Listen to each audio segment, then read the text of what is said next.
Jadi kalau kita misalnya mau mengatakan sesuatu asli atau tidak, tentu kita perlu menunjukkan aslinya seperti apa. Terus kalau kita lihat dalam antropologi sejarah, berarti harus ada bukti-bukti otentik, manuskrip. Kan seperti itu. Jadi kalau kita mengatakan ini palsu, itu berarti kita sudah teliti manuskrip ini disalin tidak sesuai dengan aslinya. Kan seperti itu. Baru bisa kita katakan palsu.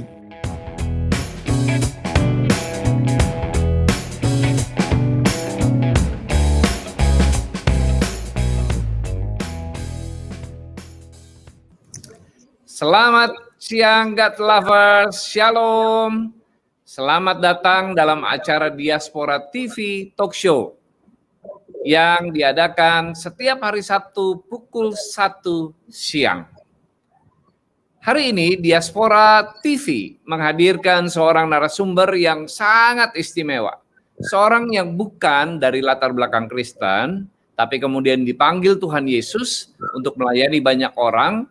Seorang yang super sibuk memberitakan firman Tuhan dalam arti yang sebenar-benarnya. Anda tentu tahu Lembaga Alkitab Indonesia, lembaga yang menerjemahkan, memproduksi, dan menyebarkan Alkitab di Indonesia. Beliau ini merupakan Kepala Departemen Penerjemahan LAI. Tanpa berlama-lama lagi, kita sambut Bapak Pendeta Anwar Chen, PhD. Shalom, selamat siang Pak, salam sehat, apa kabar? Selamat siang, shalom. Salam juga buat semua pemirsa. Pak, sebelum kita memulai talk show ini, mari kita memulai acara ini dengan berdoa. Mari kita satukan hati dan berdoa. Kami sungguh bersyukur kalau siang hari ini kami boleh berjumpa dengan hamba-Mu Bapak Pendeta Anwar Chen.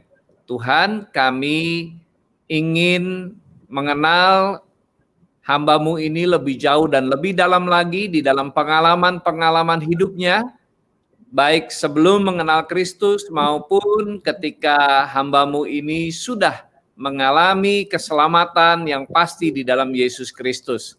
Kami mohon Roh Kudus memimpin, menuntun pembicaraan kami sehingga setiap orang yang mendengar acara ini sangat diberkati. Terpujilah nama-Mu Bapa, dalam nama Tuhan Yesus kami berdoa. Amin.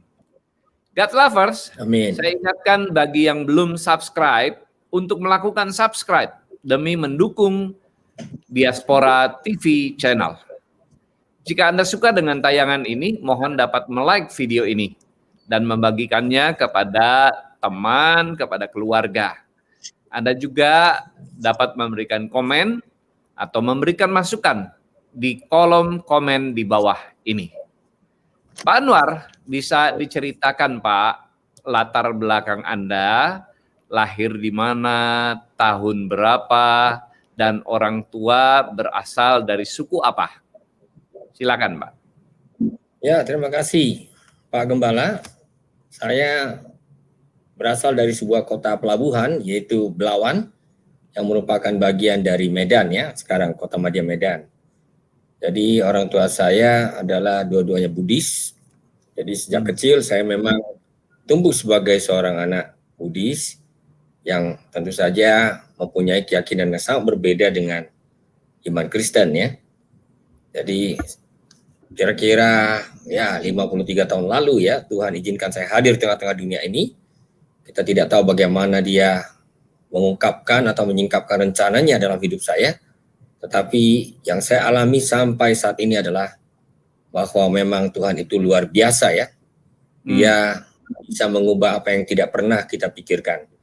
Dia bisa mengarahkan hidup kita pada tujuan-tujuan yang bahkan kita tidak pernah bisa lihat dalam jangka pendek.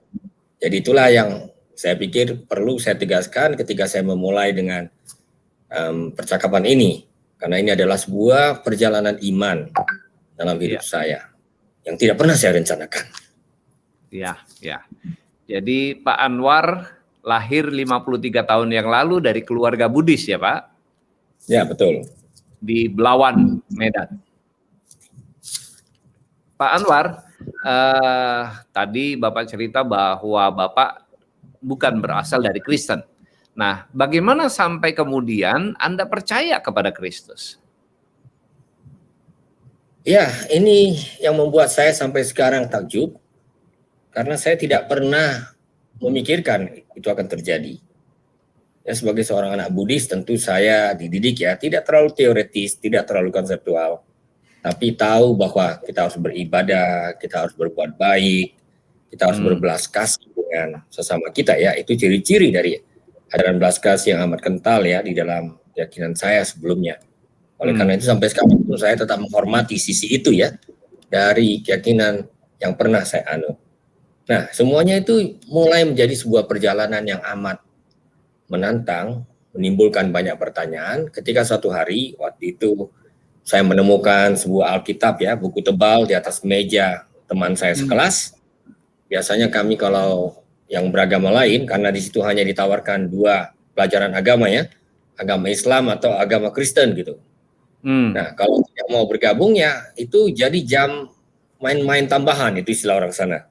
Jadi kami anak-anak senang sekali kalau sudah jam agama, wah ini kesempatan untuk bermain-main tambahan ya. Nah, jadi ketika saya lihat buku tebal yang sebenarnya tidak menarik ya, Alkitab itu kan tidak menarik ya, sampulnya gelap begini.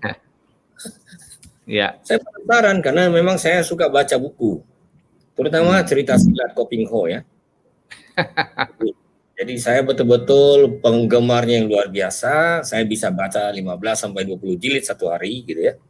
Wow. Nah, dan itu kan cerita silat yang sangat miskin gambar. Ya. Sampai-sampai saya kehabisan bahan bacaan gitu. Nah, ketika bertemu dengan buku tebal ini, saya jadi penasaran gitu. Ini buku apa tebal-tebal? Ini usia masih belia tapi bacaannya tebal-tebal seperti ini. Nah, saya buka halaman pertama. Saya minta izin pada teman saya, Marga Manalu, sekarang menjadi rekan pendeta ya di gereja yang sama, yaitu Gereja Kristen Protestan Indonesia. Lalu saya buka kalimat pertamanya itu langsung membuat saya terdiam. Pada mulanya Allah menciptakan langit dan bumi.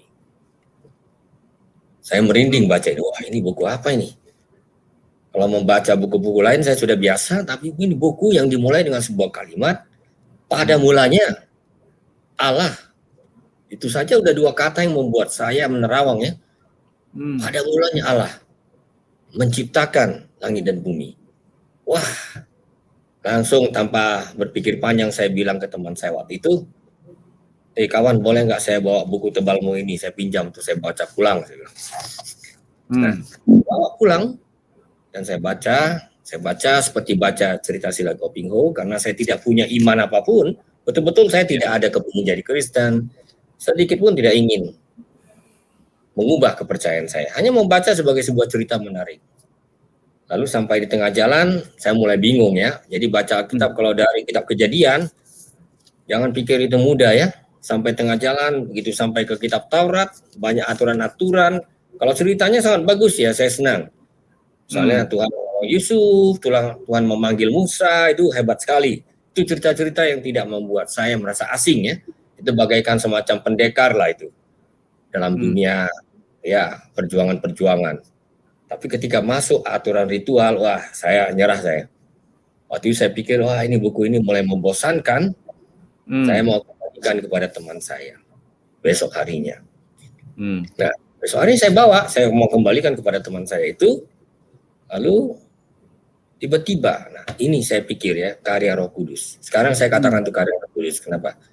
Waktu saya masih 3-4 tahun begitu, saya pernah hadiri sebuah perayaan Natal gitu.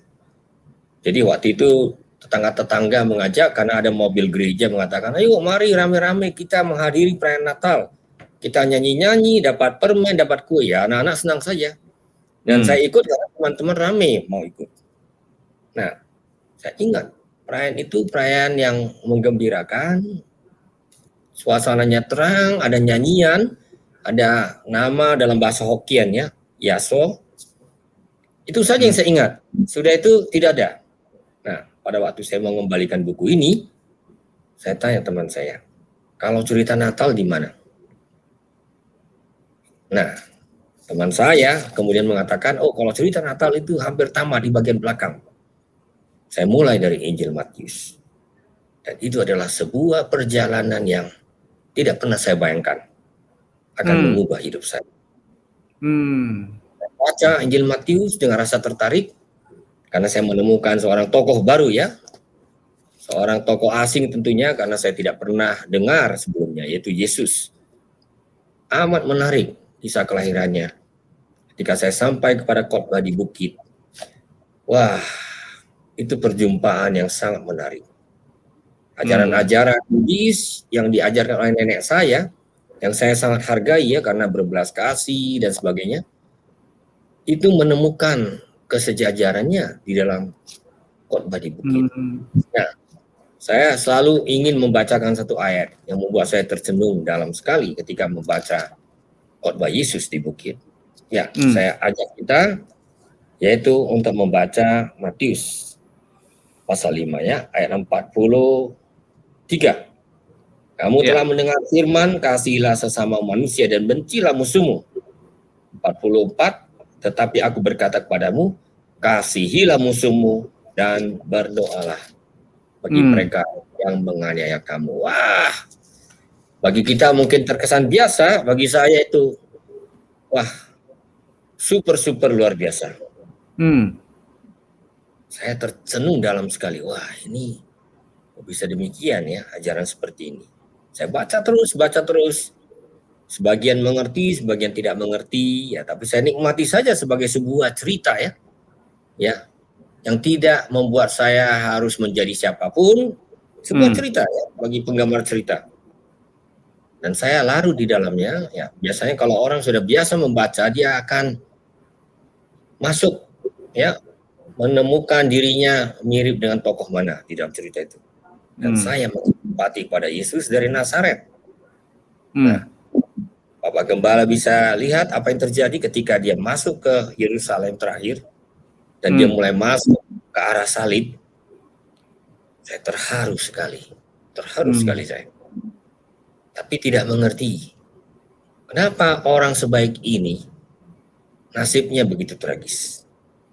Saya larut di dalam kesedihan saya, dan saya bisa merasakan suasana yang menutupi, menyelubungi hati para murid.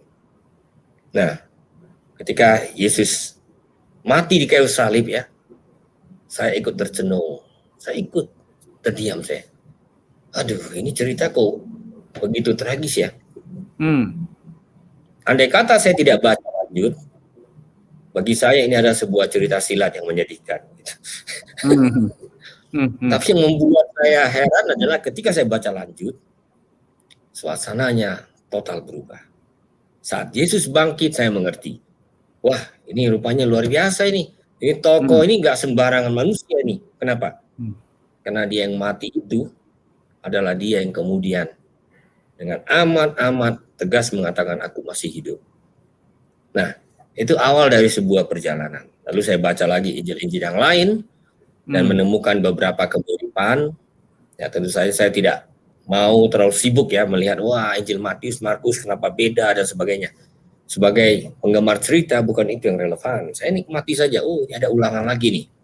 Tapi kok Markus nggak ada cerita tentang kelahirannya, langsung dia masuk kepada cerita-cerita tentang apa yang Yesus lakukan gitu sampai dia mati. Ya, pelayanannya tentunya.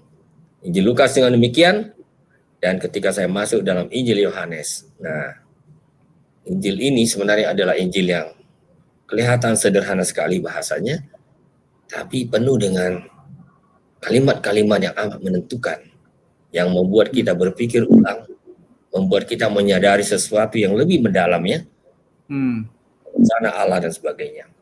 Misalnya dia mulai dengan pada mulanya adalah firman. Wah, itu bukan statement yang mudah dimengerti oleh pembaca Alkitab pertama kali. Sulit itu dimengerti. Apa itu firman gitu ya. Firman itu menjadi manusia, itu juga sulit dimengerti bagi saya. Kalau di dalam konsep pemikiran saya sudah ada ya keyakinan bahwa ya yang ilahi itu bisa menjelma menjadi manusia. Menjadi apa saja ya, kalau dia memang punya tujuan-tujuan tertentu. Ketika saya baca Yohanes 3:16, wah, baru tersingkap di situ. Rupanya ini semua digerakkan oleh semacam rencana Tuhan, kasihnya kepada dunia ini, walaupun saya belum terlalu mengerti ya, tapi sekurang-kurangnya itu sejajar dengan apa yang juga saya ketahui gitu. Bahwa Tuhan begitu mencintai sampai dia rela memberikan dirinya secara total gitu. Ya. Nah, lanjutannya Injil Yohanes itu adalah Injil yang selalu menawarkan pilihan. Dan dalam pilihan itu kita harus membuat keputusan. Misalnya kalau dia katakan akulah gembala yang baik, nah kita ikuti, saya bayangkan begitulah Yesus itu di sini, murid-muridnya adalah domba-dombanya. Ketika dia bicara terus menjelang kematiannya sampai Yohanes 14, wah itu makin menarik. Karena semakin tegas ya. Ketika murid-murid bingung mau kemana mereka pergi, Yesus katakan jangan bingung, kira-kira seperti itu ya kalau dalam bahasa sekarang. Ya, di rumah Bapakku ada banyak tempat. Nah, saya mulai pelan-pelan mengerti yang dia maksudkan tentu adalah sorga semacam itu. Lalu penegasannya itu yang membuat saya pikir ya perlahan dalam pembacaan ini mulai tumbuh ya imannya. Ketika dia mengatakan dengan tegas, akulah jalan dan kebenaran dan hidup. Kalau mau sampai kepada Bapakku, melalui aku. Nah, itu intinya kira-kira. Iya. Dan itu membuat saya gelisah. Nah, itu dia, jadi membuat saya gelisah sebenarnya. Wah, ini bagaimana ini? Saya bukan orang yang tidak punya keyakinan. Saya sudah anut salah satu agama dan punya keyakinan gitu. Tapi ini menawarkan sebuah jalan baru yang amat tegas. Akulah jalan ya. Kalau mau menuju kepada Bapa itu, yang saya pada waktu itu sudah bisa lah membayangkan ya. Karena biasa baca buku-buku, saya itu biasa menginterpretasi sebenarnya. Nah, ini pasti pencipta ini. Jadi kalau mau kenal pencipta itu, ini ternyata Yesus dari Nazaret yang saya baca di Injil lain itu sudah mati itu, ini jalan. Wah, bagaimana ini gitu. Dan ini menghadirkan sebuah pertanyaan yang nggak pernah hilang. Nah, saya lanjutkan pembacaan tentang kisah para rasul. Semakin jelas ya, lumayan lanjutan ceritanya ada, murid-muridnya percaya. Di situ ada suatu perkembangan yang baru. Dan saya baru bingung kalau sampai kepada surat-surat Rasul Paulus. Terus terang, itu bacaan yang sangat sulit. Tapi narasi-narasi dasar itu sudah tersingkap gitu. Dan ini membuat saya masuk ke dalam sebuah suasana. Saya tidak perlulah mengatakan bahwa saya mengerti. Saya rasa kalau kita baca cerita, ya kalau itu cerita yang tidak terlalu aneh gitu ya, saya kira 70%, 80% kita nangkap lah maksudnya gitu. Dan saya nangkap maksud utama itu gitu ya. Sehingga mulai merenungkan.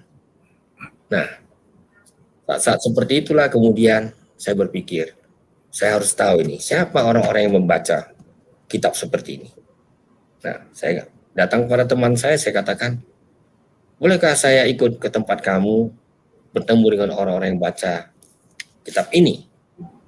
Lalu saya diajak untuk ke salah satu gereja Kristen Protestan ya, sampai sekarang saya pendeta dari gereja itu, dan memang itu sesuatu yang penuh dengan teka-teki bagi saya, sedikit agak menakutkan juga, karena itu ternyata gereja yang seluruh warganya itu Batak gitu. Dan menggunakan bahasa daerah gitu. Waduh. Wah, itu pengalaman yang saya nggak sangka gitu. Saya kan orang Tionghoa ya. Waduh, saya nggak ngerti bahasanya nih. Ingin tahu tapi komunitas pertama yang saya jumpa itu yang saya tidak ngerti bahasanya gitu. Nah, makanya saya kira ini pesan penting, ini sering saya ulang ini.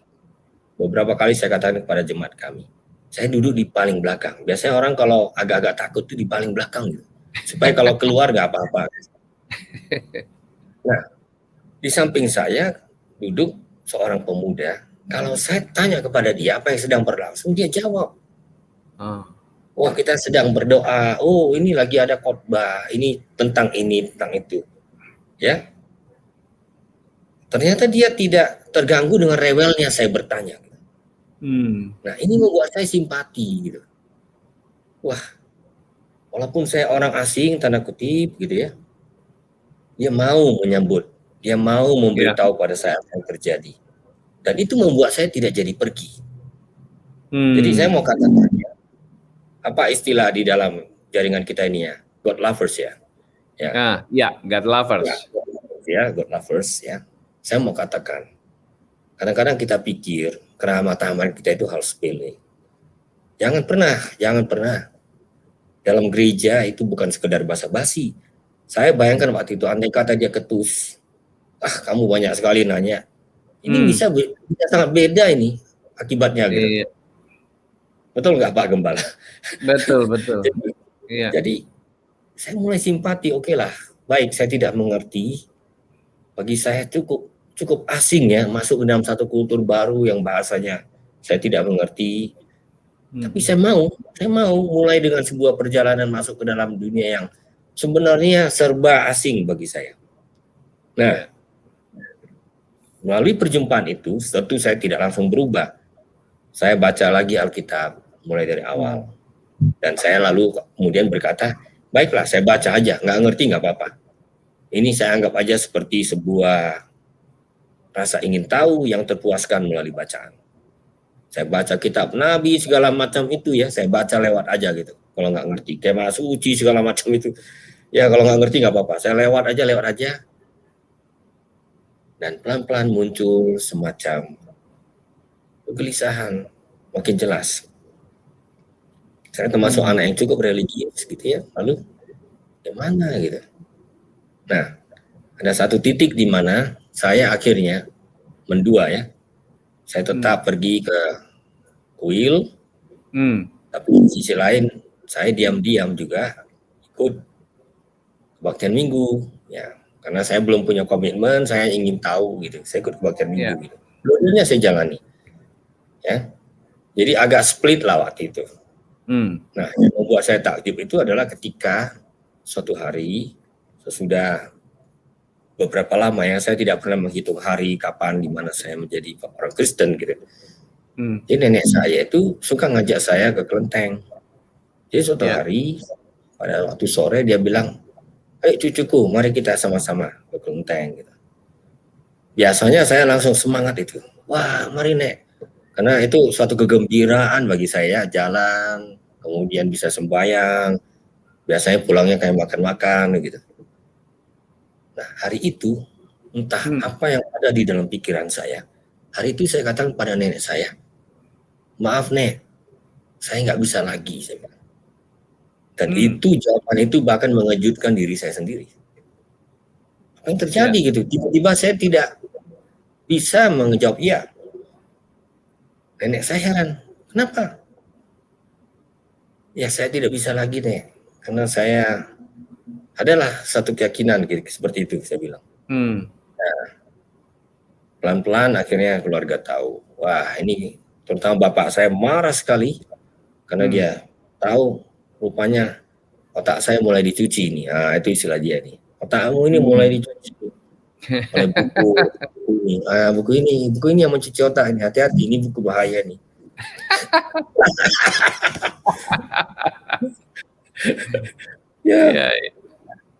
Dan sempat dia itu sembunyikan ini buku ini. Dia ambil, dia bilang ini meracuni. Ya disita. Ini buku meracuni pikirannya. Dia sita. Nah, tapi itu nggak menghentikan saya. Puji Tuhan itu nggak menghentikan. Itu membuat saya justru semakin penasaran ya. Jadi jangan pikir salah satu cara untuk membuat gereja nggak bertumbuh itu adalah dengan mengancam. Jangan pernah bayangkan itu, tidak akan pernah terjadi. Ya. Orang Kristen itu semakin ditekan, semakin menjadi. Kalau dia yakin di balik itu ada kuasa Tuhan. Sedangkan saya yang belum Kristen waktu itu sudah mulai, wah ini ada apa? Kenapa saya dilarang? Memang saya mengerti ya, karena dalam tradisi kami orang Tionghoa itu, apalagi saya anak laki-laki terbesar ya. Kalau saya nanti dewasa, orang tua saya ya sebutlah umurnya cukup panjang, dia meninggal dunia, saya bertanggung jawab untuk mengurus arwahnya. Di rumah kami kan ada rumah abu ya, jadi situ saya harus sembayangi gitu. Dan orang tua saya sudah mengatakan kepada saya, awas kamu yang mulai tarik-tarik sama yang Kristen-Kristen itu. Awas kamu jangan sampai disumpah. Dia nggak ngerti baptisan itu bagi dia semacam disumpah gitu. Ya, dia katakan kamu jangan sampai disumpah. apa? Kalau kamu nanti disumpah, kamu nggak bisa mengurus saya kalau saya mati. Nah, ini saya mengerti ya, karena memang ada ketakutan dalam hati kami. Saya bicara bukan soal ajaran agama saja, tapi juga kultur ya. Keyakinan-keyakinan yang dimiliki oleh satu komunitas. Waktu itu ada semacam keyakinan, ya, kalau kita meninggal itu bagaikan perjalanan menuju alam yang lain, yang mirip dengan alam kita ini. Di sana orang masih makan dan minum, di sana orang mempunyai kebutuhan, di sana orang kalau tidak disuplai kebutuhannya dari orang hidup, wah dia terlunta-lunta gitu. Seperti itu. Ya itu, sehingga saya merasa terbeban ya. Kalau saya nanti mati dan kamu nggak urus, saya bisa menjadi orang yang kelaparan, terlunta-lunta di dunia sana, dia katakan. Nah, ini membingungkan saya, membingungkan saya. Tapi, itu saya katakan sekarang ya, secara reflektif saya katakan itu, ini bukan kebetulan. Ternyata sekali Tuhan menanamkan benih firman itu dalam hati kita, tanpa kita ketahui itu akan tumbuh. Dan itu bisa berbuah bahkan ketika kita tidak menyadarinya.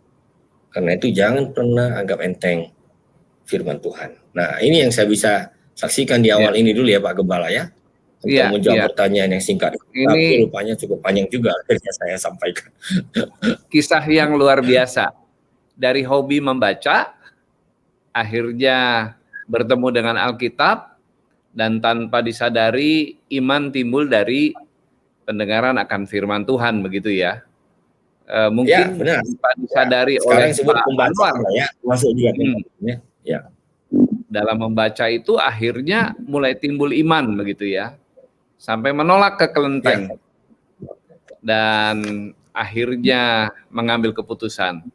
Nah, Pak Anwar, Anda tamat sarjana teologi dari STT HKBP di Pematang Siantar ya. Lalu master teologi dalam bidang bahasa klasik dan tafsir Alkitab dari Union Theological Seminary Virginia, Amerika Serikat. Serta PhD dalam bidang biblika dari University of Cambridge, Inggris. Bagaimana seorang yang bukan dengan latar belakang Kristen kemudian tertarik dengan studi-studi tentang Alkitab ini, mendalami Alkitab? Nah, mungkin Bapak bisa cerita kepada God Lovers. Silakan, Pak. Terima kasih Pak Gembala dan God Lovers semua. Ya, ini lagi-lagi sebuah perjalanan yang nggak pernah saya bayangkan ya. Pada waktu saya di sekolah menengah, saya itu selalu juara umum.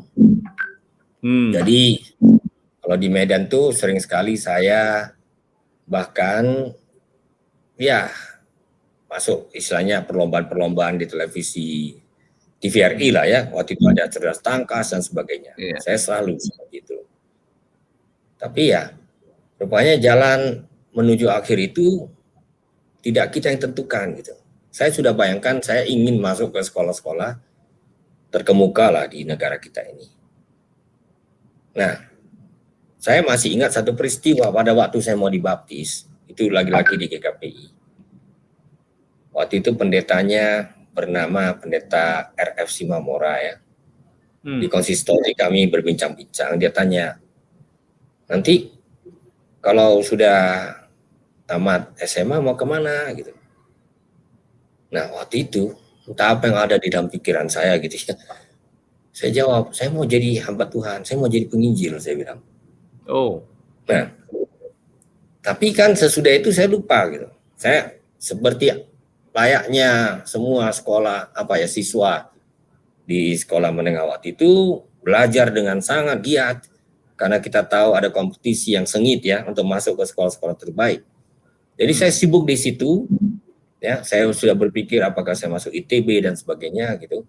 Ya, dan tentu saya beralasan berpikir seperti itu karena memang ya ada bukti bahwa saya cukup berprestasi. Nah, bapak saya tiba-tiba sakit. Itu pernah hari ketika saya betul-betul bergumul sekali ya. Wah, ini bagaimana ini Tuhan? Saya pernah menggantikan dia ya untuk mencari nafkah. Pagi-pagi jam 4 pagi sudah bangun, mengerjakan apa yang bisa dikerjakan. Kami hidup berkecukupan. Bapak saya adalah seorang pedagang. Tapi yang namanya sakit, uang itu nggak kenal ukuran. Habislah semua. Dan tubuhnya makin lama makin terus bagaikan berbalut tulang gitu ya, kulit berbalut tulang, tulang berbalut kulit ya. Dan waktu itu sampai-sampai saya kemudian berpikir, apakah itu berarti saya harus kembali ingat apa yang saya katakan pada waktu saya akan dibaptis oleh pendeta. Lalu saya berdoa dengan doa yang sangat lugu ya. Tuhan, memang saya punya cita-cita sendiri. Tapi kalau Engkau memang punya panggilan untuk hidup saya mohon petunjuk Tuhan. Bolehkah saya minta, saya bilang. Tunjukkanlah bahwa Bapak saya ini bisa pulih. Kalau menurut pikiran saya waktu itu udah sulit itu. Kenapa? Betul-betul kurus sekali gitu. Kurus sekali. Nah, saya waktu itu tetap giat.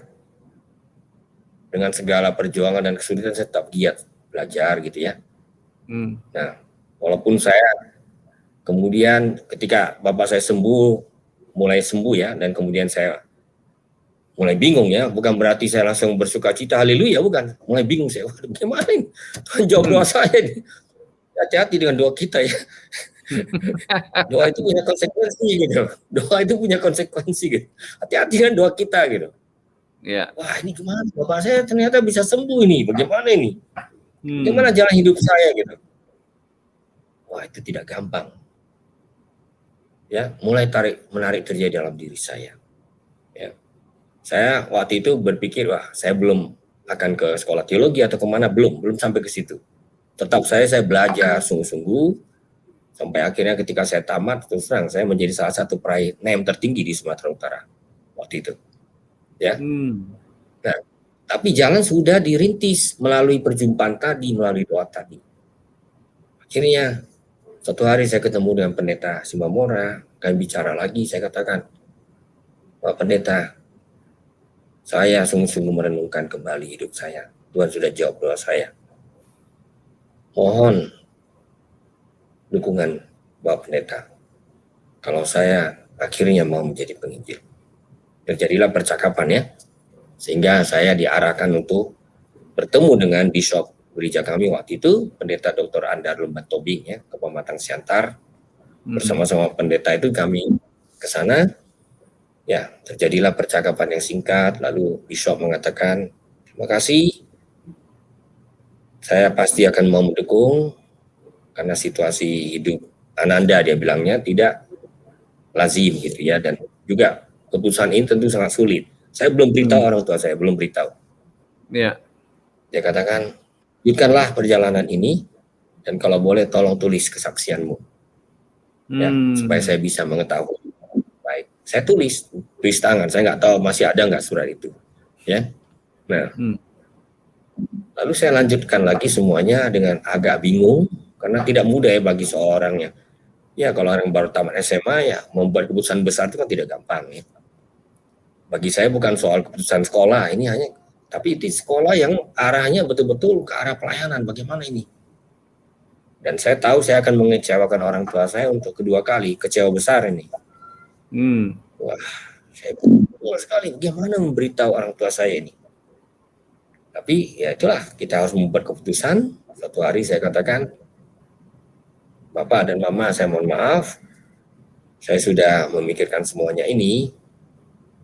Saya ingin melanjutkan sekolah itu ke sekolah pendeta gitu, penginjilan. Wah, Bapak saya heboh sekali waktu itu. Dia kecewa, terpukul sekali. Betul-betul dia kecewa sekali. Dia nggak nyangka ya. Ya kalau dia bisa membanggakan sedikit anaknya ini, ternyata sekarang anaknya menjadi anak yang mengecewakan sekali bagi dia. Tapi dia tidak langsung mau menghakimi saya karena ya saya termasuk anak yang relatif taat lah ya. Tidak macam-macam, mau memperhatikan orang tua. Sehingga itu menjadi sebuah dilema juga buat dia. Nah, waktu itu akhirnya kami panggil nenek. Nenek kami itu sangat dihormati. Dia seorang Buddhis yang sangat tekun dan baik. Dia sering berpuasa, tidak makan daging, dan sebagainya.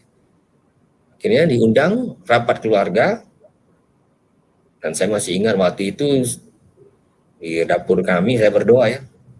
Tuhan, saya bingung ini Tuhan, saya bingung. Bolehkah saya berdoa lagi? Seperti saya berdoa untuk Bapak saya dulu. Saya bilang, kalau memang Engkau inginkan saya, izinkan saya untuk menjadi penginjil. Saya mohon supaya nenek saya itu menjawab ya. Keluarga kami, walaupun tidak mendukung, sekurang-kurangnya mengizinkan. Itu sulit sekali ya, dengan saya ingat linangan air mata itu. Sementara mereka rapat, saya gundah sekali hati saya. Nah, tak lama kemudian saya dipanggil, nenek saya bilang,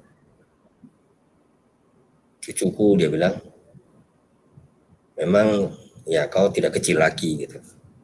Kau sudah bisa mempertimbangkan apa yang tepat menurutmu dalam hidupmu. Kalau nenek dukung katanya. Ya. Lanjutkan. Wow. Wah, itu bikin saya nggak bisa mengerti gitu. Akhirnya wah jadi juga ini, saya pikir gitu. Nah, jadi di balik perjalanan akademis itu, bagi saya yang paling penting itu dimulai dengan sebuah pergumulan tadi. Ya, ini bukan sekedar perjalanan untuk meraih ilmu, tapi ini semuanya sebuah perjalanan untuk menjawab sebuah tugas misi, ya, yang sudah dimulai ketika saya dipanggil Tuhan melalui Alkitab. Jadi masuk ke sekolah pendeta itu juga atas anjuran dari bishop kami, karena GKPI kami ini walaupun Indonesia, tapi warganya memang lebih dari 90% Batak. Karena itu saya masih ingat ya nasihat dari bishop kami itu, ya sebaiknya kamu studi di Siantar supaya bisa kenal orang Batak, bisa menguasai bahasanya, bisa belajar budayanya, dan juga bisa belajar tentang teologi, katanya gitu ya. Ya, walaupun saya waktu itu agak keberatan, wah ini penyesuaian lagi, saya pikir ini penyesuaian lagi nih gitu. Tapi sekarang saya itu betul-betul pemikiran yang berhikmat sekali.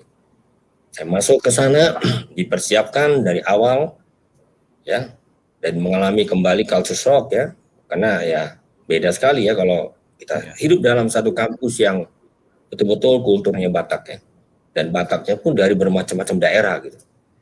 Nah, saya terbata-bata mengikutinya, belajar bahasa Batak, pelan-pelan bisa menguasainya, dan prestasinya lumayan.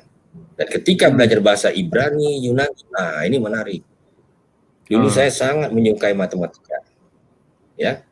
Rupanya beralihlah minat ini ke bahasa. Wah, itu bahasa eksotis, itu bahasa Ibrani, tulis dari kanan ke kiri seperti itu ya. Bahasa Yunani juga, wah lumayan menarik karena ternyata banyak kasus-kasusnya, beda untuk subjek, objek tidak langsung, beda-beda ya. Akusatif, datif, segala macam itu. Nah, ketika teman-teman kadang-kadang komplain belajar bahasa ini, rupanya saya gembira belajar bahasa ini. Nah, makanya itu mulai terbangun itu. Nah, salah seorang dosen saya, sebenarnya dia ingin bergabung pada kesempatan ini, tapi di Inggris saat ini pagi, kan Bapak Dr. David Baker itu ngajar 2 kuliah hari ini. Tadi dia sudah WA saya, harusnya dia bergabung kalau memang waktunya cocok. Nah, dia termasuk yang mengarahkan saya kemudian. Ketika saya mau tamat, ya memang ada pilihannya, langsung ke gereja menjadi pendeta, atau ada satu jalan lain. Nah, kami melakukan suatu percakapan yang cukup intens. Bapak David Baker kemudian mengatakan begini, ini teman-temanmu semua ini akan jadi pendeta. Itu baik, dia bilang itu baik. Memang itulah sebenarnya tujuan dari pendidikan ini, supaya menyiapkan hamba-hamba Tuhan. Kamu tentu bisa lakukan itu langsung, tapi bolehkah saya minta kamu untuk mempertimbangkan, karena LAI juga butuh kader-kader ya, orang-orang yang punya minat yang khusus, dan itu tidak dimiliki oleh semua orang. Bolehkah saya jodohkan dengan Lembaga Alkitab Indonesia? Nah, Bapak David Baker waktu itu dikenal oleh LAI, karena beliau pernah menjadi pendamping tim yang menerjemahkan Alkitab ke dalam bahasa Angkola. Ya, jadi melalui itulah kemudian dia memperkenalkan saya ke Lembaga Alkitab. Sehingga untuk sementara saya tidak langsung menjadi pendeta, ditahbiskan, tapi saya memulai satu jalan yang lain, masuk ke Lembaga Alkitab Indonesia. Nah, walaupun saya STH dan bidang saya biblika, dengan penguasaan bahasa-bahasa Alkitab yang lumayan baik, tapi untuk menjadi seorang konsultan penerjemahan Alkitab itu dibutuhkan persiapan yang matang, pendidikan yang khusus, penguasaan bahasa-bahasa kuno, tafsir dan teologi Alkitab yang solid. Itulah yang membuat saya harus studi gitu. Ya. Pertama ke Amerika, di Amerika saya studi Perjanjian Baru, dan saya puji Tuhan diperkenankan untuk belajar dari salah seorang pakar yang sangat mumpuni, namanya Profesor Paul J. Achtermeyer gitu. Wah, saya terinspirasi sekali. Bukan soal belajarnya, sebenarnya kita belajar dimanapun bisa.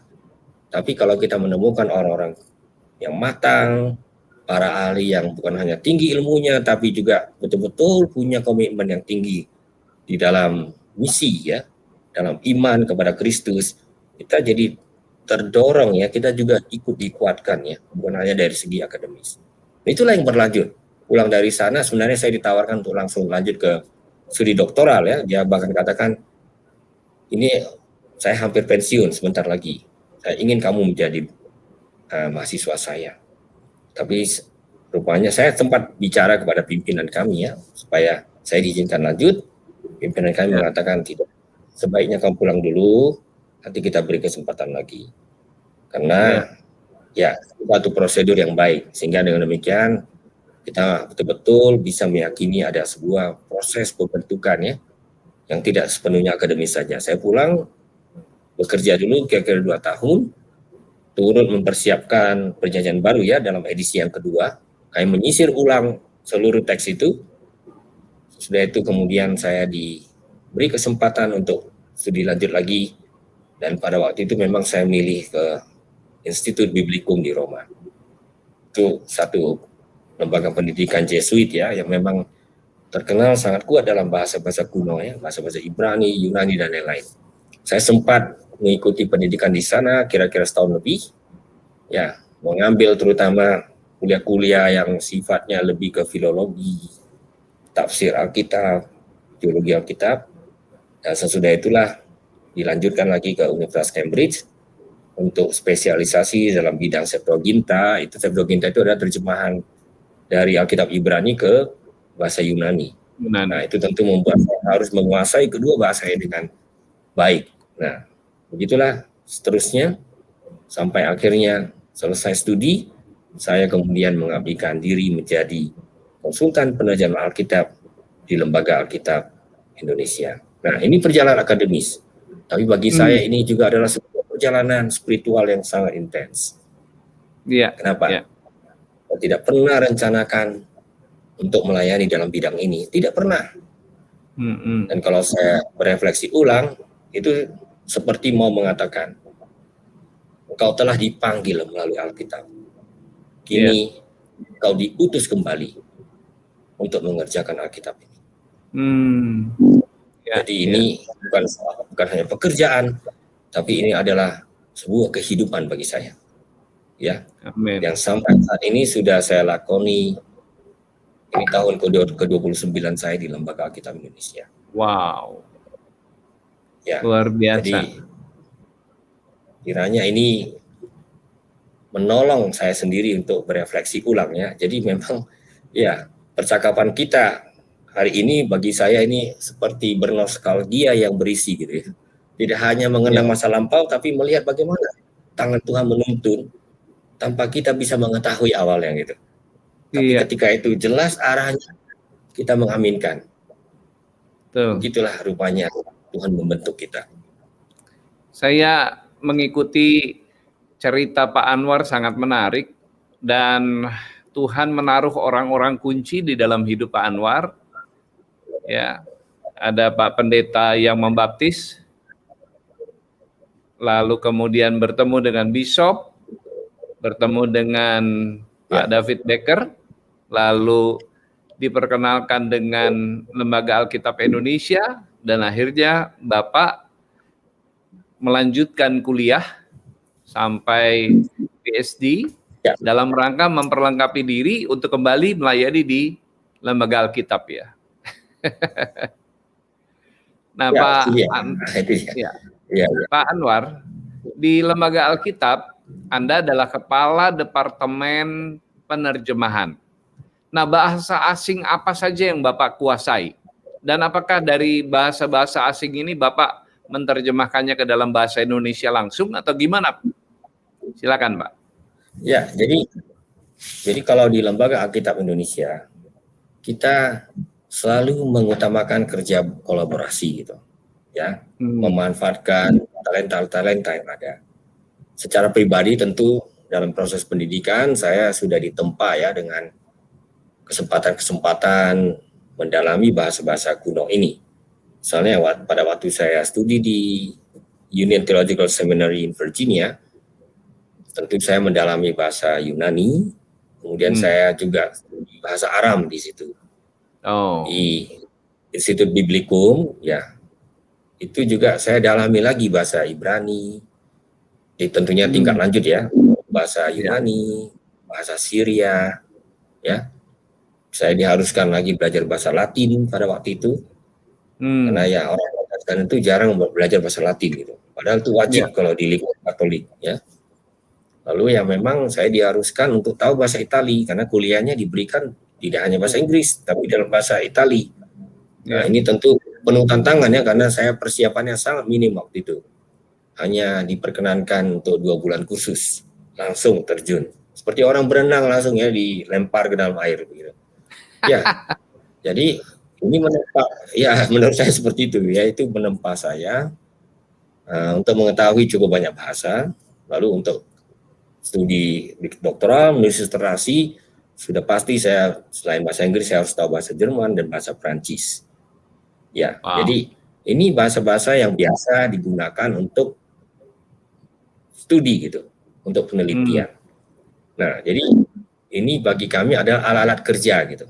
Ya, sekurang-kurangnya itu bisa kalau membaca buku dan lain-lain.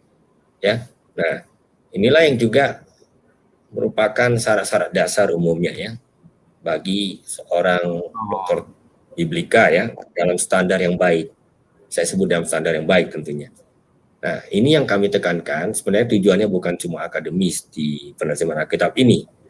Tujuannya supaya kami betul-betul dengan serius bisa menggali makna teks-teks sumber itu ya dalam bahasa Ibrani, Yunani atau Aram sehingga kami tidak salah menerjemahkan, bisa memahami kompleksitasnya dan bisa mempertanggungjawabkan hasil terjemahan ini kepada umat Tuhan di negeri kita ini. Dan ini perlu dilakukan. Saya salah satu orang pertama yang sampai ke level ini ya. Tapi kami sedang mengkader generasi muda supaya dengan demikian mata rantai ketersediaan tenaga-tenaga ahli dalam bidang ini di negeri kita ini benar-benar terjaga gitu. Nah, ini yang perlu kita lakukan. Ini bukan urusan akademis saja, tapi ini urusan bagaimana firman ini bisa benar-benar dihadirkan secara bertanggung jawab ya, dengan bahasa yang jelas, wajar, dengan pemaknaan yang tepat.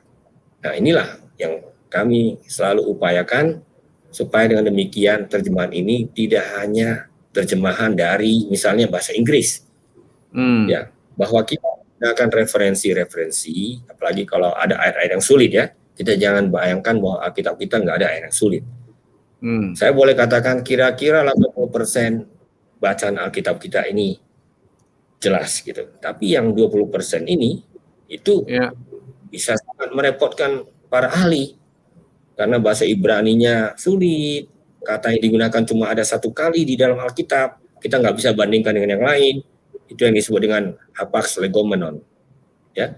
Lalu bagaimana kita bisa mengartikannya kalau dia cuma 1 kali dipakai seperti itu misalnya. Jadi ada proses yang cukup ya hati-hati ya, karena kita kalau menghadirkan firman Tuhan itu tidak boleh tanggung-tanggung gitu. Ya, kenapa? Karena kalau ini nanti dibaca dari mimbar, ya seperti yang dilakukan oleh Bapak Gembala dan semua hamba Tuhan, kita akan katakan demikian firman Tuhan. Nggak pernah dikatakan demikian terjemahan Lembaga Alkitab Indonesia. Tidak pernah. Iya, iya. Ya, jadi reviewnya itu atau ya katakan penelitiannya itu ya berlapis-lapis. Ada semacam tim inti, sudah itu kami masih harus uji coba, ya. Kami panggil lagi teman-teman, rekan-rekan, pakar biblika, linguis gitu untuk turun menguji terjemahan-terjemahan yang ada ini. Dan secara khusus untuk Lembaga Alkitab Indonesia, betul-betul komitmennya adalah bahwa kami tidak boleh memasukkan unsur-unsur doktrinal dari kelompok manapun. Jadi timnya sendiri sangat lintas gereja, oikumenes. Ya, ada Katolik, ya. Misalnya baru-baru meninggal seorang Romo ya, Profesor Dr. Bertolt Parera, ya kan, dari Order Karmelit. Dia itu ahli Mazmur. Dia sudah menulis tafsir Mazmur yang terbitkan BPK Gunung Mulia ya, itu 2 jilid dengan Mary Barth ya, Mary Claire Barth. Nah, itu sangat-sangat berguna referensi itu. Dan beliau yang sekarang ini membaca ulang Mazmur yang kita miliki ini, karena Alkitab kita ini kan memang sudah usianya lumayan, jadi dilihat lagi, disisir ulang lagi, mana yang bisa disegarkan itu bahasanya, mana yang bisa dipertajam pemahamannya. Nah, itu seperti itu. Jadi dengan orang-orang sekaliber itulah kita berkolaborasi, seperti kata kita Amsal ya, besi menajamkan besi begitu. Nah, itu di dalam tim. Sesudah itu tentu urusannya adalah bagaimana firman ini bisa diterima oleh gereja-gereja ya di Indonesia ini. Nah, inilah tugas kami yang kami lakukan. Sekali lagi ini bukan hanya soal ilmiah, tapi ini ada satu kesadaran bahwa kami menghadirkan sebuah teks yang akan dibaca sebagai firman Tuhan oleh umat Tuhan di Indonesia. Iya, iya.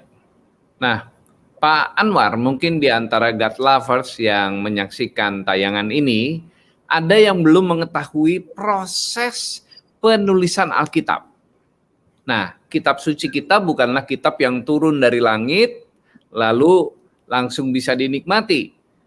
Mungkin bisa diceritakan secara singkat, Pak, proses terjadinya Perjanjian Lama dan Perjanjian Baru sehingga menjadi kitab. Silakan, ya, ini Pak. Tentu sangat panjang, tapi saya ringkas ya, saya rangkum. Ya. Satu pengakuan yang sangat jelas kita pegang adalah bahwa Alkitab ini adalah tulisan manusia yang diinspirasi oleh Roh Tuhan. Dan itu melibatkan 2 aspek ini. Di situ ada keilahiannya, di situ ada kemanusiaannya. Dan ini betul-betul sejajar dengan Kristus sendiri ya, yang adalah Tuhan dan sekaligus manusia. Karena itu dia adalah firman Tuhan sungguh-sungguh, tapi juga tulisan manusia sungguh-sungguh. Nah, bagaimana ini bisa terjadi? Ketika Tuhan menggerakkan para penulis Alkitab, Roh itu tidak merasuki ya sampai kesadaran kita hilang. Penulis Alkitab tetap menulis sebagai manusia biasa, punya ingatan, bahkan bisa ingatannya tajam, ingatannya kabur, dan lain-lain. Tapi dia dipakai oleh Tuhan untuk menyampaikan sebuah pesan, dan pesan itu ada 2 bentuknya kurang-kurangnya. Pertama, dia berbentuk ucapan langsung. Misalnya yang sering digunakan sebagai rumusan para nabi. Beginilah firman Tuhan Allah. Lalu dikatakan, akulah Tuhan yang menuntun engkau dari Mesir dan sebagainya.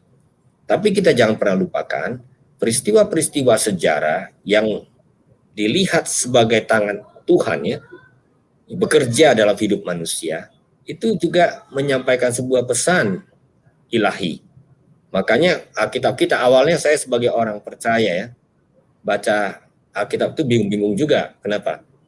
Ini kan kisahnya Raja Israel, Raja Yehuda, mati naik tahta, mati digantikan anaknya, cucunya, dan sebagainya. Ini kenapa dikatakan firman Tuhan?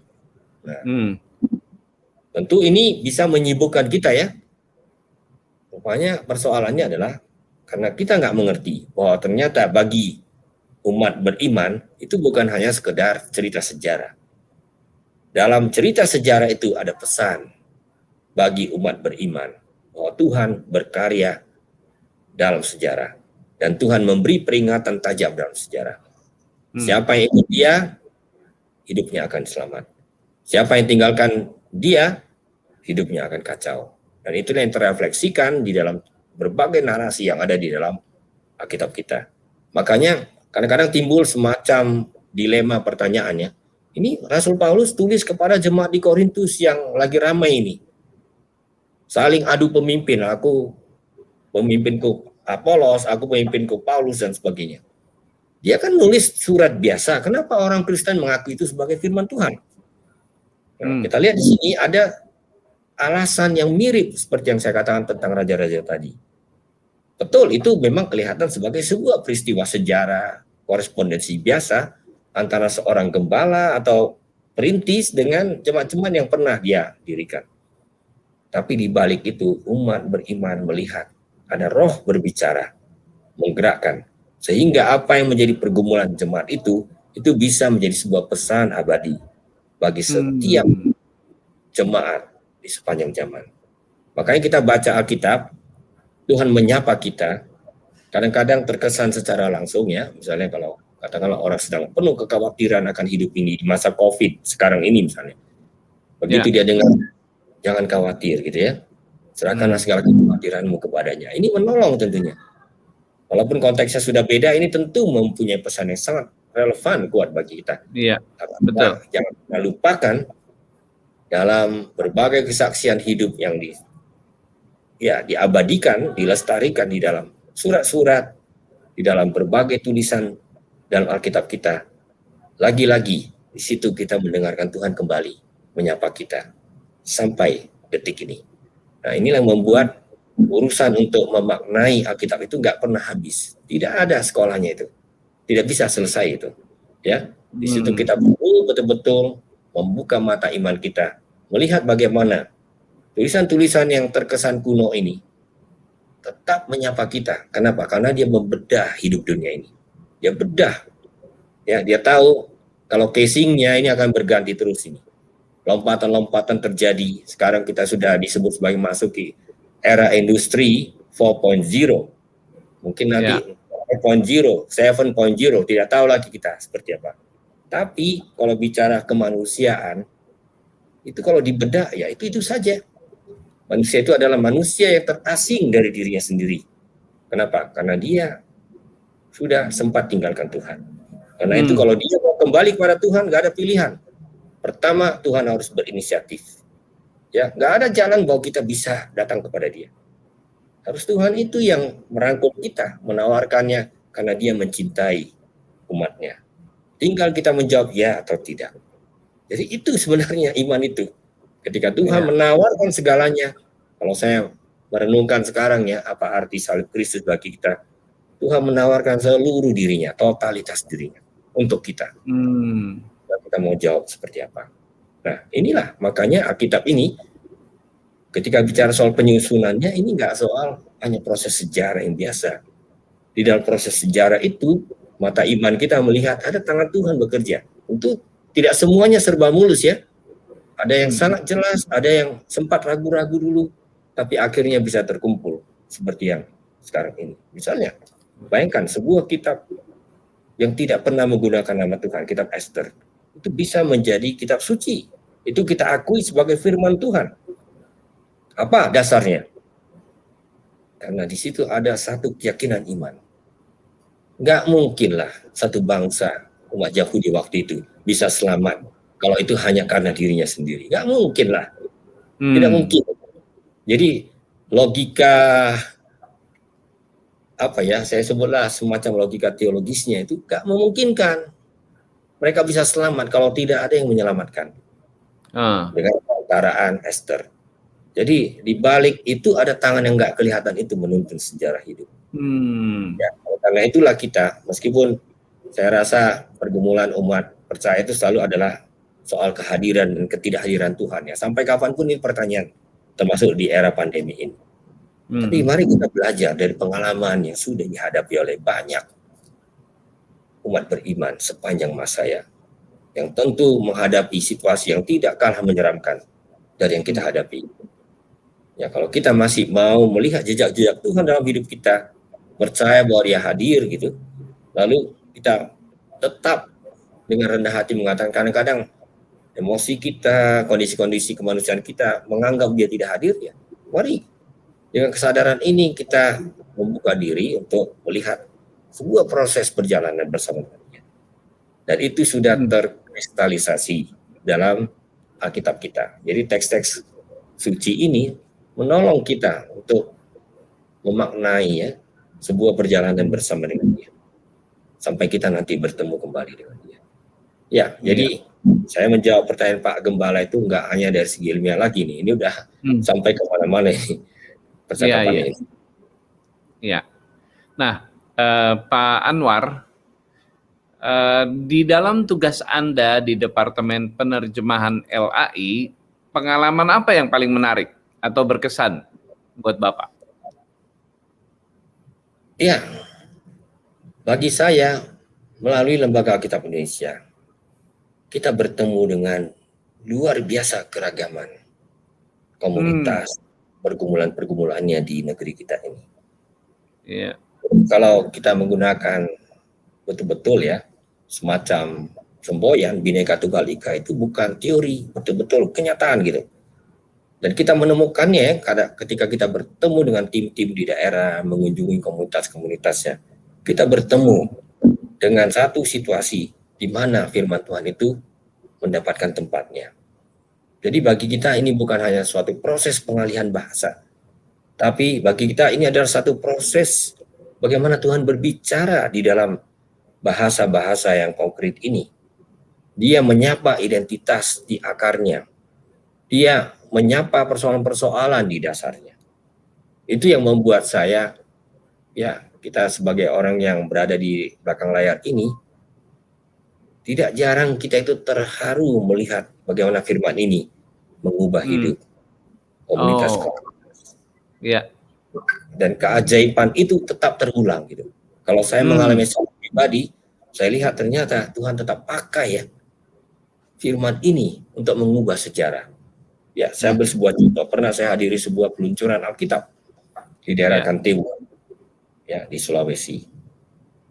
Ya, kami harus berlatih naik kuda karena jalan masuk ke sana sesudah naik pesawat kecil, masuk satu landasan yang pendek, kami naik kuda dan cukup mengkhawatirkan juga ya karena jurangnya mengerikan gitu. Sampai ke tempat diluncurkan Alkitab ini. Dan ketika diluncurkan, kami waktu itu saya masih ingat ya, saya sampai agak menahan tawa gitu. Kenapa? Karena didirikan satu panggung yang agak tinggi. Lalu ketika mau diserahkan Alkitab ini kepada utusan-utusan atau pimpinan-pimpinan gereja, itu diluncurkan dari atas ke bawah. Betul-betul meluncur. Oh. Ya, meluncur gitu. Sampai saya hampir merasa, waduh ini kata meluncur dalam arti yang paling harfiah ini begitu. Iya. Berdiam. Kenapa? Karena di samping saya ada seorang bapak yang menangis. Menangis.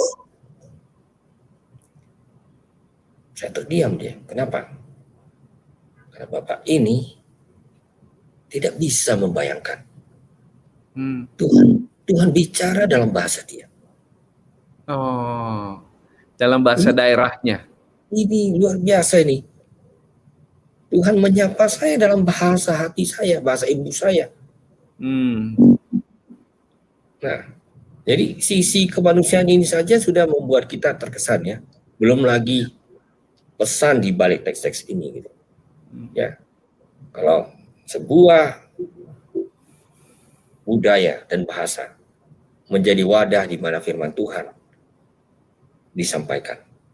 Wah, apalagi yang lebih terhormat dari itu? Apalagi yang lebih berarti daripada itu? Nah, inilah yang membuat saya dengan penuh syukur melakoni ini ya. Walaupun kadang-kadang jalannya ini jalan yang sangat sepi, saya boleh katakan. Sangat kering dan sepi. Dan syukurlah bahwa kita nggak pernah sendirian. Karena kita bekerja dalam tim, bahkan dalam tim itu kadang-kadang kita bersendak gurau cukup banyak bersendak gurau ya. Hal kecil yang kita pikir mudah diterjemahkan ternyata bisa sulit, dan kadang-kadang membuat kita jadi sadar itu nggak cukup orang tahu bahasa Ibrani, bahasa Aram, bahasa Yunani, nggak cukup. Kenapa? Lagi-lagi saya ingat satu pengalaman saya waktu memeriksa sebuah terjemahan di Halmahera bersama dengan seorang misionaris Pak Eko Tits. Waktu itu ada pertanyaan begini, oke, 5 roti 2 ikan, kita udah tahu ya, sisanya 12 keranjang. Wah, itu kan cerita yang kita tahu kan? Siapa yang nggak tahu menerjemahkan kata keranjang? Gampang. Pertanyaan penutur aslinya membuat kami terdiam. Bapak, di sini ada banyak jenis keranjang, ukurannya beda-beda. Ini yang Yesus pakai keranjang yang mana ini? Ini hal sederhana itu ternyata membutuhkan kecermatan. Wah, saya terdiam waktu itu. Waduh, bagaimana ini? Kita baca ulang, kira-kira kalau disebut keranjang di zaman itu dan bisa diangkat oleh 2 orang ya, sisanya gitu, seberat apa? Kira-kira mana yang paling mendekati? Nah, ini membuat memang pekerjaan ini di satu sisi pekerjaan yang sepi, tapi di sisi lain pekerjaan yang selalu mendatangkan hikmat, memberi semacam sukacita ya, bertemu dengan orang-orang di lapangan ya. Lalu apalagi kalau kita bisa melihat bagaimana hidup diubah, transformasi terjadi oleh firman itu. Ya, saya masih ingat satu lagi ya, boleh saya tambah, mungkin ini yang terakhir ya.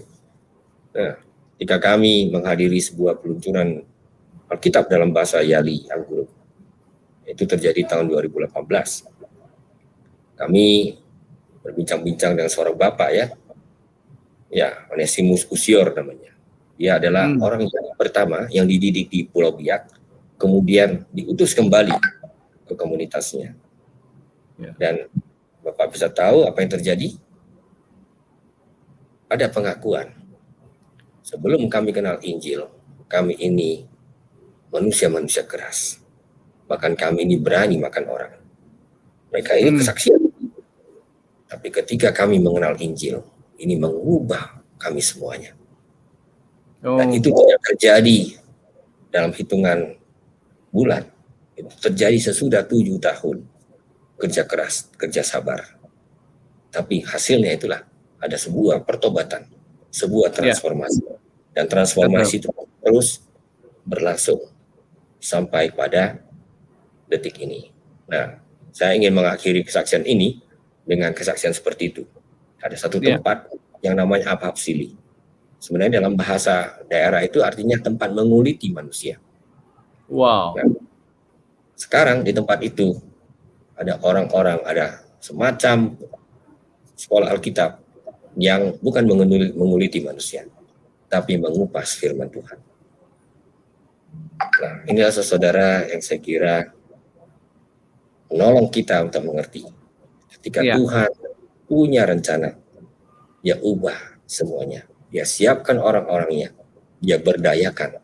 Lalu melalui ini semuanya, dia hadirkan rencananya yang mengubah transformasi hidup dalam hidup orang yang beriman. Demikian yang bisa saya saksikan, Bapak Gembala. Ya, menarik Pak Anwar. Bicara tentang menerjemahkan Alkitab dalam bahasa suku-suku di Indonesia. Nah, Pak, pernah nggak di dalam menerjemahkan suatu teks Alkitab ke dalam bahasa tertentu terjadi hilangnya makna yang tersirat karena keterbatasan bahasa itu sendiri? Ya, itu sering. Ada nggak pengalaman Bapak? Ya, kita sering bayangkan itu bisa terjadi. Tapi sebenarnya itu kalau kita percaya bahwa kata harus bertemu dengan kata, satu kata dengan satu kata. Sebenarnya makna itu tidak hanya terkandung dalam satu kata, tapi terkandung dalam kesatuan. Bukan hanya kalimat, bahkan paragraf, bahkan dalam kitab. Jadi, katakanlah misalnya, saya ambil sebuah contoh konkret yang sering saya jadikan semacam contoh favorit ya, kata shalom. Ini sulit sekali diterjemahkan. Sulit. Kenapa? Kata shalom itu sebenarnya makna utamanya adalah utuh. Hidup yang utuh. Utuh. Utuh hubungan dengan Tuhan, utuh hubungan dengan masyarakat, utuh dalam arti sehat, berkecukupan, tidak ada perang, aman, semuanya utuh, semuanya hidup yang utuh. Nah, bagaimana menerjemahkan ini? Kebanyakan terjemahan Inggris menggunakan kata peace, damai. Itu memang unsur yang penting, tapi dia nggak lengkap. Terjemahan Indonesia selangkah lebih maju. Kenapa? Selain unsur damai, ada unsur sejahtera di dalamnya. Nah, itu tepat sekali. Ya. Nah, tentu kita nggak bisa menerjemahkan seluruh arti itu dalam satu kata. Tapi kalau kita melihatnya dalam keutuhan paragraf, keutuhan gagasan, sebenarnya yang terjadi itu bukan soal kata demi kata, tapi semacam kesetaraan yang sifatnya lebih dinamis, lebih fungsional. Itu yang membuat Alkitab tetap bisa diterjemahkan ke dalam bahasa apapun. Tak bisa. Kalau satu kata tidak punya kata merah atau kata kalau merah itu cukup universal. Katakanlah tidak punya warna tertentu ya, misalnya warna hijau. Jangan pikir setiap bahasa punya kata hijau, tidak. Bagaimana kita bisa menerjemahkannya? Pasti bisa. Ini dari pengalaman ya, pasti bisa. Kenapa? Karena kita bisa menggunakan metafora. Ya, warnanya seperti rumput yang baru tumbuh. Ya, seperti itu. Jadi, kita tidak perlu ragu, walaupun tentu benar. Kalau memang dua bahasa sama persis, ya nggak perlu diterjemahkan. Tapi kalau dia berbeda, tetap bisa ada komunikasi lintas bahasa, lintas budaya, yang memungkinkan akhirnya nanti terjemahan itu menjadi terjemahan yang walaupun tidak persis sama, tapi memberi kepada kita makna yang utuh. Ya, itu yang bisa saya katakan ya. Iya, terima kasih Pak. Nah, ada pertanyaan lagi Pak. Yang membedakan Alkitab dengan kitab-kitab suci agama lain adalah dimensi sejarah yang melekat. Banyak sekali bukti-bukti sejarah yang tercatat yang mendukung teks-teks di dalam Alkitab. Sehingga sangat sulit bagi kita untuk tidak mempercayainya. Nah, bisa dijelaskan sedikit mengenai hal ini, Pak Anwar? Ya, tentu saja ya. Itu ciri yang sangat dasar dari Alkitab kita ya. Bahwa Tuhan berfirman dan dia berfirman di dalam sejarah. Jadi kalau kita lihat ketika Tuhan berbicara itu dia tidak berbicara hanya dalam situasi-situasi sorgawi. Makanya boleh dikatakan Alkitab kita itu saya meneropong sorga itu sedikit sekali. Itu tujuan akhir kita, tapi Alkitab berbicara sangat sedikit. Saya boleh katakan tidak sampai 10% itu dia bicara soal sorga dan lain-lain. Selebihnya dia bicara tentang hidup manusia. Bagaimana hidup itu dijalani bersama dengan Tuhan. Nah, oleh sebab itulah Alkitab kita selalu menyebut tokoh-tokoh sejarah ya. Dia berjangkar di dalam sejarah. Tentu saja sejarah yang sudah diberi pemaknaan tertentu ya, dilihat dalam perspektif hubungan antara Tuhan dengan umatnya. Makanya kalau kita misalnya mendengarkan kata Raja Nebukadnezar, ya itu sesuatu yang real. Raja yang pernah ada di Babel ya, sekarang Irak kan seperti itu. Kalau kita bicara Herodes, itu juga tokoh yang betul-betul real yang pernah ada dalam sejarah. Makanya ya, kalau ini saya ringkas sekali ya, makanya salah satu ciri adalah dalam pengakuan iman umat Kristiani itu, Kristus itu diakui sebagai tokoh yang melekat dengan fakta sejarah. Misalnya kita selalu mengatakan ya, disalibkan, mati dan dikuburkan gitu ya.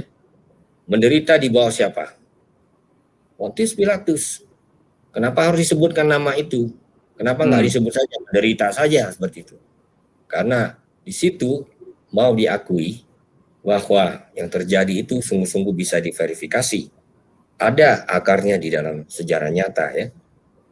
Jadi itulah yang membuat kita betul-betul melihat Alkitab ini sebagai itu yang saya sebut tadi ya, perjumpaan antara Tuhan dan umatnya dalam ruang dan waktu yang betul-betul konkret, tapi selalu mempunyai pesan kepada manusia di setiap zaman. Nah, tentu saya tidak ingin mengomentari terlalu banyak tentang kitab suci, kepercayaan lain ya, tetapi di situ sering memang ada perbedaannya ya, karena kita nggak sibuk situasi di kayangan dan sebagainya gitu. Kita betul-betul lebih tertarik tentang bagaimana Tuhan hadir di dalam sejarah umatnya dan menuntun sejarah itu akhirnya kepada tujuan yang ingin dia rancang bagi kita semuanya. Nah, ini saya kira yang terpenting bagi kita. Nah, kalau soal bahwa kadang-kadang bisa ada perbedaan interpretasi ya tentang fakta-fakta sejarah dalam Alkitab, itu sah-sah saja. Ya. Sejarawan yang bekerja dengan fakta-fakta selalu akan menghadapi soal perbedaan-perbedaan interpretasi ini. Tapi tidak ada yang menyangkal misalnya bahwa tokoh-tokoh itu ada tokoh-tokoh yang real yang pernah hadir di dalam sejarah. Ya, Pak Anwar, menarik berbicara mengenai penerjemahan Alkitab. Nah, ada tuduhan dari beberapa orang Muslim yang mengatakan bahwa ini buktinya bahwa Alkitab kita ini sudah tidak asli. Ini sudah dipalsukan karena sudah diterjemahkan dalam berbagai-bagai bahasa. Nah, bagaimana menjawab tuduhan seperti ini, Pak Anwar? Wah, pengalaman saya justru menunjukkan bahwa Alkitab kita ini sudah didukung oleh satu proses transmisi yang sangat otentik. Ya, jadi kalau kita misalnya mau mengatakan sesuatu asli atau tidak, tentu kita perlu menunjukkan aslinya seperti apa. Ya, jadi kita harus letakkan semuanya. Kalau di sini saya mau gunakan bahasa ilmiah. Ya, kita kalau mau berbicara, kita harus pastikan dulu metodologinya. Kita mau lihat dari teropong mana gitu. Kalau kita lihat dalam teropong sejarah, berarti harus ada bukti-bukti otentik, manuskrip.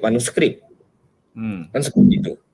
Jadi kalau kita mengatakan ini palsu, itu berarti kita sudah teliti manuskrip ini disalin tidak sesuai dengan aslinya. Kan seperti itu. Baru bisa kita katakan palsu. Tapi kalau kita lihat proses transmisi dari teks Alkitab yang sudah berlangsung ribuan tahun, sebenarnya kita harus takjub ya. Saya ambil satu buktinya saja. Satu bukti saja ya. Di antara sekian banyak yang tentu bisa diungkapkan. Misalnya, sebelum penemuan naskah-naskah Laut Mati, yang usianya kalau dihitung dari waktu kita sekarang itu kira-kira 2.200 tahun, itu yang tertua. Ya, naskah tertua yang kita miliki sebelum penemuan naskah Laut Mati itu usianya baru 1.000 tahun. Jadi pada waktu naskah Laut Mati ditemukan, wah banyak para ahli itu, istilah saya berdebar-debar gitu. Wah, bagaimana ini? Apakah dalam selisih waktu 1.200 tahun ini Alkitab kita sudah sangat banyak berubah? Ini kan salah satu contoh ya, konkret sekali saya bicara. Nah, ditelitilah. Salah satu contohnya adalah gulungan Laut Mati, yaitu kitab Nabi Yesaya. Diteliti. Memang banyak yang berubah, banyak sekali yang berubah. Tapi ejaannya, misalnya kata Shalom, ya, itu ditulis SLM dalam bahasa Ibrani ya, Shin, Lamed, Mem. Nah, di naskah Laut Mati, kan begitu. Kata Shalom itu sebenarnya kan kalau mau vokal, huruf vokal itu adalah waw. Seperti satu tong tadi waw. Tapi bisa juga huruf vokal itu tidak harus ada waw, cukup titik. Ya, titik O gitu. Nah, bedanya cuma begitu. Ada yang tulis dengan titik saja gitu tanpa huruf waw. Ada yang tulis dengan huruf waw. Dibaca, sama. Itu mirip mengatakan Jakarta di era kemerdekaan, Jakarta tulisannya bukan J, DJ. Iya. Jakarta. Sekarang apa tulisannya? Jakarta. Tidak ada orang yang senaif itu mengatakan ini dua kota yang berbeda. Ya. Jadi itu contoh-contoh kalau kita menggunakan penalaran sejarah, itu harus melalui proses seperti itu penelusurannya. Tidak cukup dengan klaim-klaim. Wah, itu Alkitab sudah dipalsukan. Ya, Anda punya yang asli. Sebenarnya nomor satu pertanyaan, Anda punya yang asli. Lalu dikatakan ada yang asli, Injil Barnabas. Itu justru yang paling tidak asli. Iya. Karena ketahuan sekali bahwa itu naskah yang berasal jauh kemudian. Tidak ada bahasa Yunaninya, bahkan dalam bahasa Italia atau bahasa Spanyol gitu. Dan berbagai detail di dalamnya. Waduh, jelas menunjukkan bahwa itu justru Injil yang tidak asli. Jadi, oke, ada semacam rumusnya, sederhananya begini. Semakin sebuah salinan atau manuskrip usianya makin tua, itu berarti dia lebih cenderung akan semakin otentik.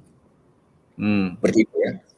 Dan biasanya kecenderungannya adalah manusia suka menambah-nambah, bukan mengurangi. Jadi kalau sebuah teks, katakan ada dua pilihan. Yang satu jauh lebih panjang, yang satu lebih pendek. Nah, logika sejarah akan mengatakan kecenderungannya kita akan lebih berpihak kepada yang pendek, kecuali ada alasan sebaliknya. Begitu juga kalau dalam sebuah manuskrip ditemukan yang lebih sulit dengan yang lebih lancar dan mudah dibuat jadi halus, logika sejarah akan mengatakan kecenderungannya adalah penyalin akan lebih suka memoles, membuatnya jadi lebih halus daripada sebaliknya.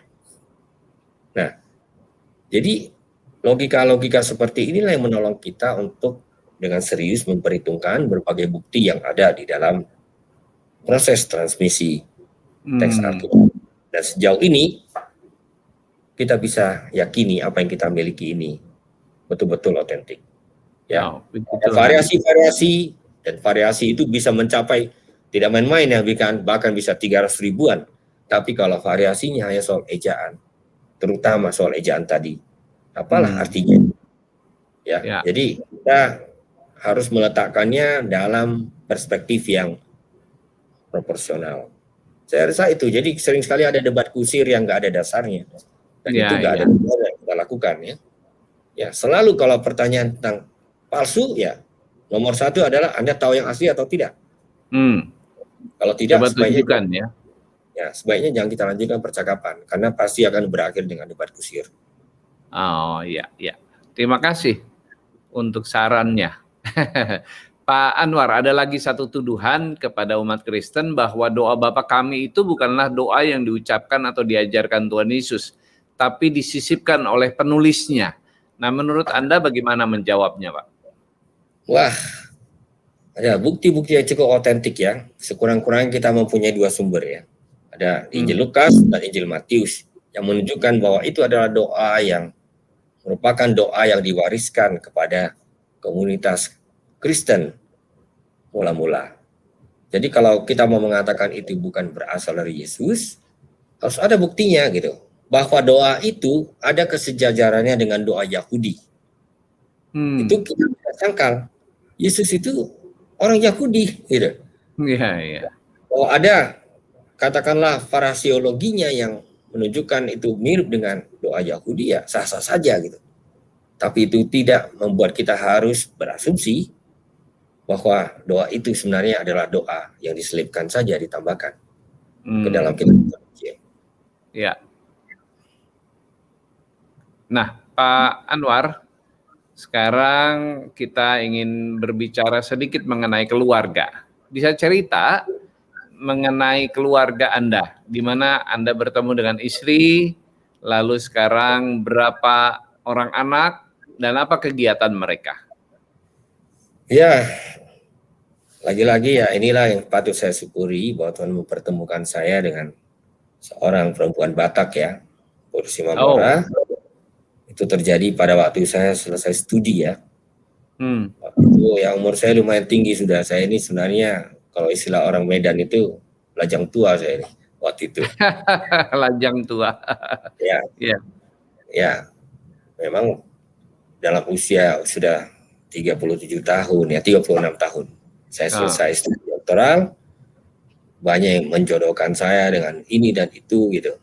Ya, tapi ya tentu saja dalam soal-soal seperti ini bisa melalui perjodohan, tapi bisa juga melalui perjumpaan. Jadi ya saya melayani satu jemaat di KPI gitu, bertemu dengan seorang ya pemudi.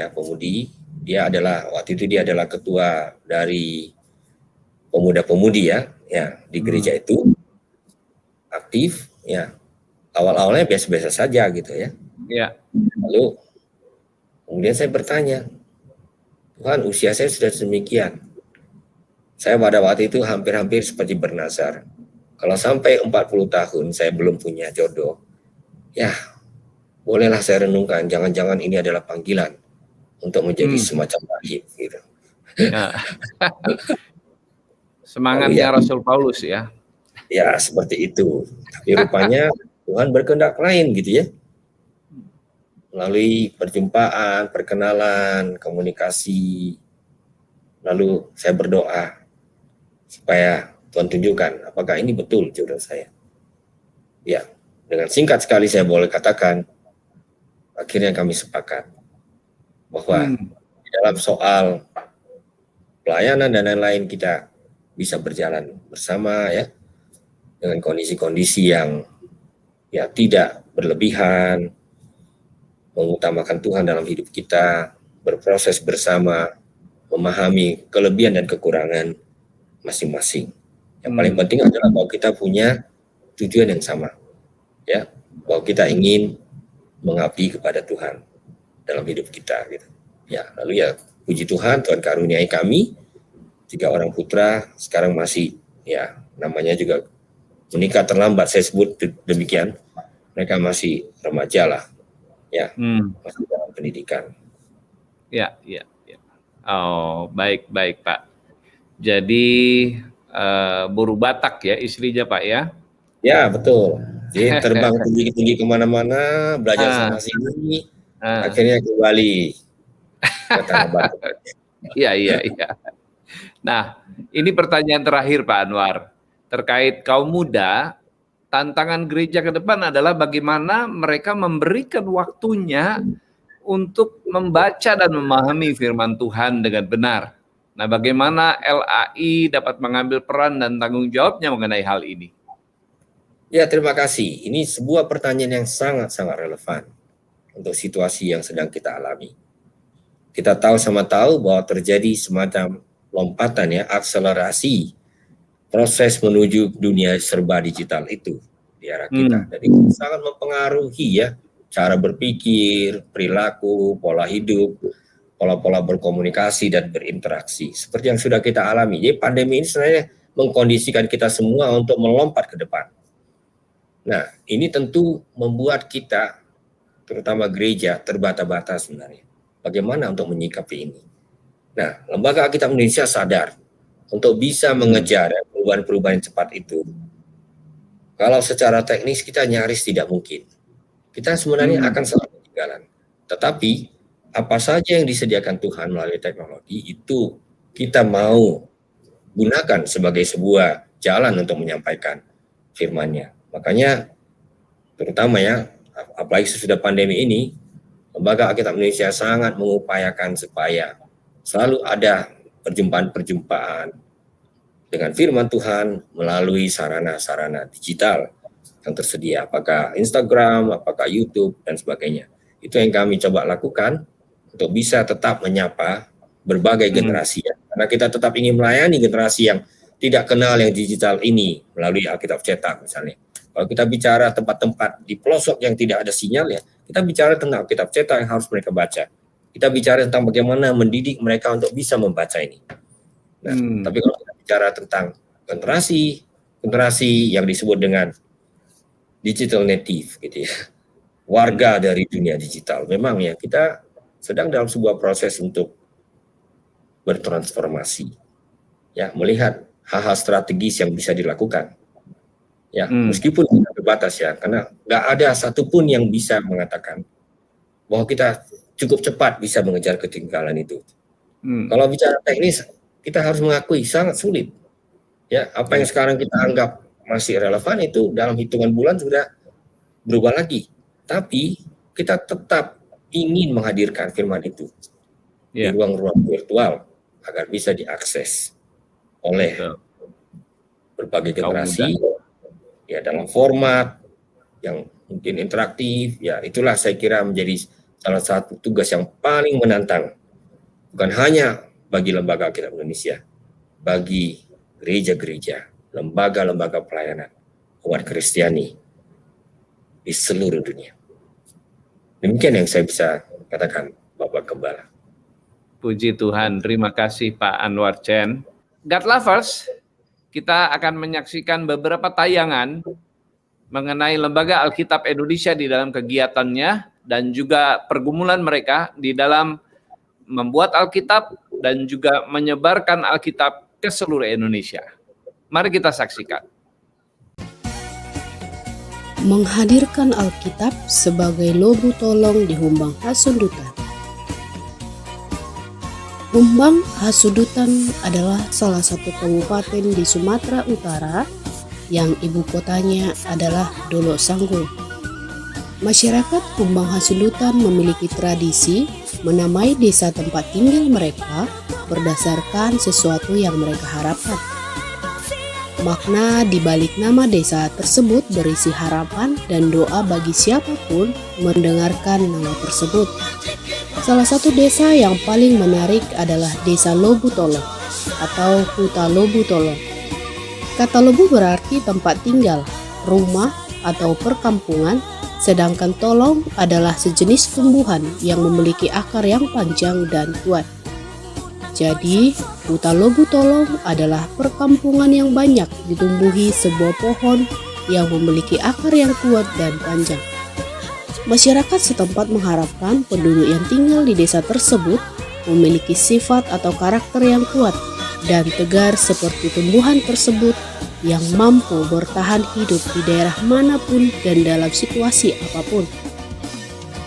Demikian juga dengan kehadiran Alkitab bagi masyarakat Humbang Hasundutan. Alkitab adalah firman Tuhan yang syarat dengan nilai-nilai kehidupan, harapan, dan doa bagi siapapun yang membaca dan mendengarkannya. Firman Tuhan ibarat sebuah lobu tolong, tempat tinggal umat Tuhan yang dikelilingi akar-akar yang kuat, yang dapat membentuk umat Tuhan menjadi manusia yang memiliki karakter iman yang kuat, tegar, dan mampu bertahan hidup dalam situasi apapun dan dimanapun. Lembaga Alkitab Indonesia mengajak Bapak, Ibu, dan Saudara untuk mendukung pengadaan 5.318 eksemplar Alkitab untuk umat Tuhan di wilayah Humbang Hasundutan, Sumatera Utara, yaitu Parluasan, Sibuluan, Sihabong-habong, Dolok Sanggul, Janji Pusuk, Wakat, Simbara, Tornauli, Sitapung, Barung-barung, Simungkas, Bakal Ambalo, dan Sinabung Habang. Mari turut berpartisipasi dalam menghadirkan kabar baik bagi umat Tuhan di Humbang Hasundutan, supaya apa yang menjadi harapan dan doa mereka dapat terwujud melalui program Satu Dalam Kasih. Terima kasih, salam Alkitab untuk semua.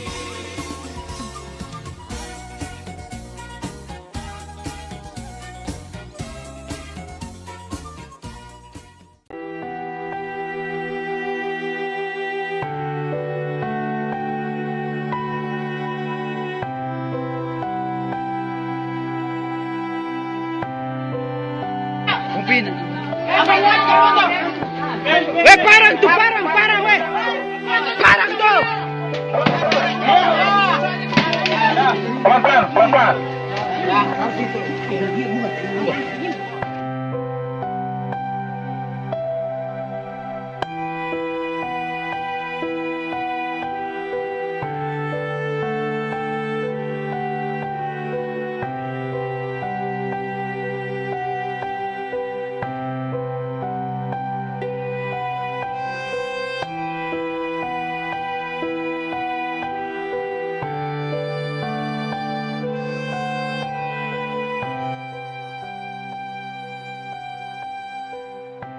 God Lovers, sangat menarik perbincangan kita dengan Pak Anwar Chen.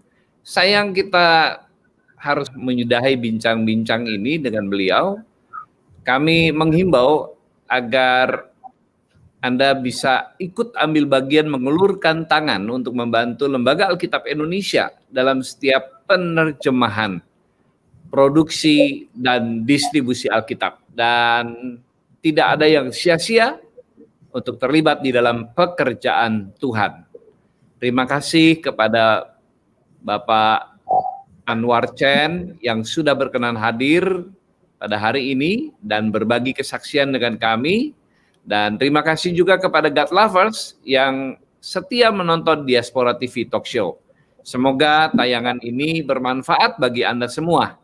Jangan lupa like, subscribe, share, dan komen. Dan Tuhan Yesus memberkati kita semua.